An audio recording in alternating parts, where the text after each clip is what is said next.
সুজিত বসুকে শুধু গ্রেপ্তার করলে হবে না, সুজিত বসুর সঙ্গে সঙ্গে পুরমন্ত্রী মুখ্যমন্ত্রীকেও গ্রেপ্তার করতে হবে। এর আগের যে সরকার ছিল, শাসক দলের যিনি সর্বোচ্চ নেত্রী ছিলেন, তিনি প্রচন্ড দুর্নীতিপরায়ণ ছিলেন, চাকরি বিক্রি করা হয়েছিল, এটার প্রমাণ পাওয়া গিয়েছে।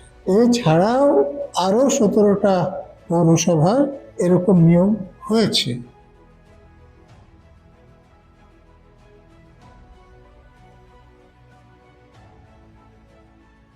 দেখুন, লোকের কাছে অর্থ নেই, এবং সে অর্থ অনেক সময় যে কারো টাকা পয়সা নাই, জমিটা নিয়ে, কোনো একটা ফ্ল্যাট আছে সেটা নিয়ে এইরকম ভাবে অর্থ আদায় করে চাকরি বিক্রি করা হয়েছিল, এটার প্রমাণ পাওয়া গিয়েছে। তো গ্রেপ্তার অনেক আগে হওয়া উচিত ছিল, বিভিন্ন কারণে হয়নি, এখন হয়েছে। অর্থাৎ যারা অপরাধ করবে তাদের সাজার ব্যবস্থা হওয়াই উচিত, আমি এরকম মনে করছি।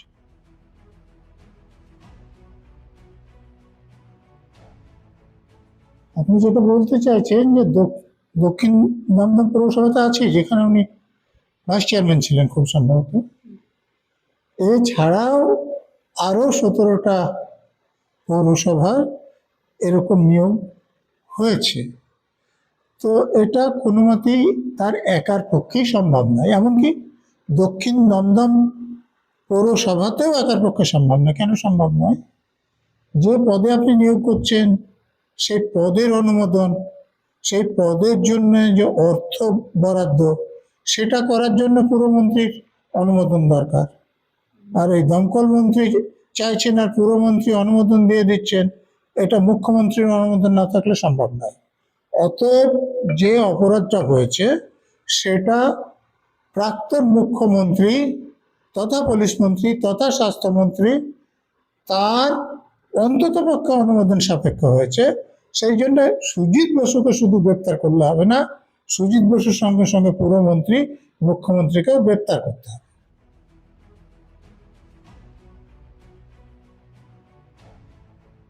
দেখুন, prevention of money laundering act, এটা অপরাধের অর্থ নিয়ে যারা কারবার করে তাদের বিরুদ্ধে ব্যবস্থা নেওয়ার জন্য। এবং এটা হচ্ছে যে ওরা প্রথমে কোনো এফআইআর বা এরকম কিছু করে না।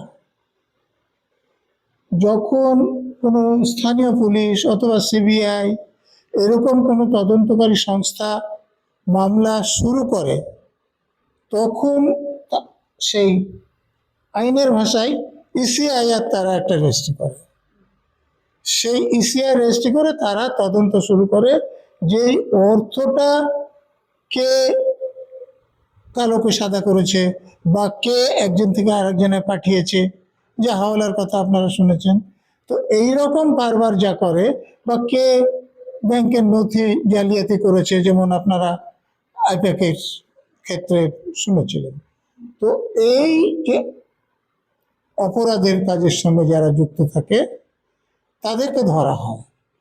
আইনটা বেশ কঠোর, সে ব্যাপারে সন্দেহ নয়, কিন্তু আইনে যেমন বলা আছে যে কাউকে গ্রেপ্তার করতে গেলে, সুপ্রিম কোর্টের জাজমেন্ট হয়েছে যে প্রাথমিকভাবে তার বিরুদ্ধে অপরাধের প্রমাণ পাওয়া যাচ্ছে তখনই গ্রেপ্তার করা যাবে, এবং গ্রেপ্তারের 60 দিনের মধ্যে যদি প্রসিকিউশন সাবমিট না করতে পারে, এমনি এফআইআর কেসে যেমন আপনারা চার্জশিট বলেন সেই রকম, তাহলে কিন্তু যাকে অ্যারেস্ট করা হয়েছে তিনি ডিফল্ট বেল পেয়ে যাওয়ার অধিকারী হবে। তো এইরকম সেখানে ব্যবস্থা আছে, এবং তাকে দোষী পাওয়া গেলে তো তার সাজা হবে।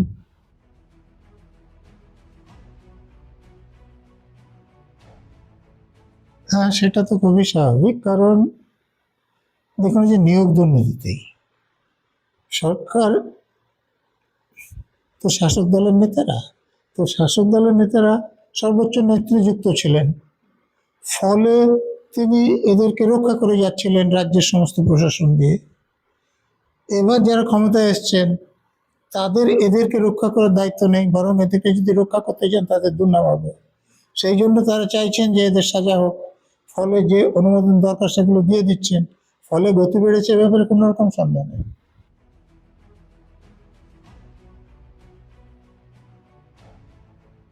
অবশ্যই একটা অপরাধ করার জন্য যারা ষড়যন্ত্র করে, যারা অপরাধ করলো তারা তো বটেই, যারা তার সঙ্গে ছিল তারা তো বটেই, সঙ্গে না থাকলেও যে ষড়যন্ত্র করেছে তাকেও অ্যারেস্ট করা হচ্ছে, তারও সাজা হবে, আইনত তিনিও শাস্তিযোগ্য অপরাধী।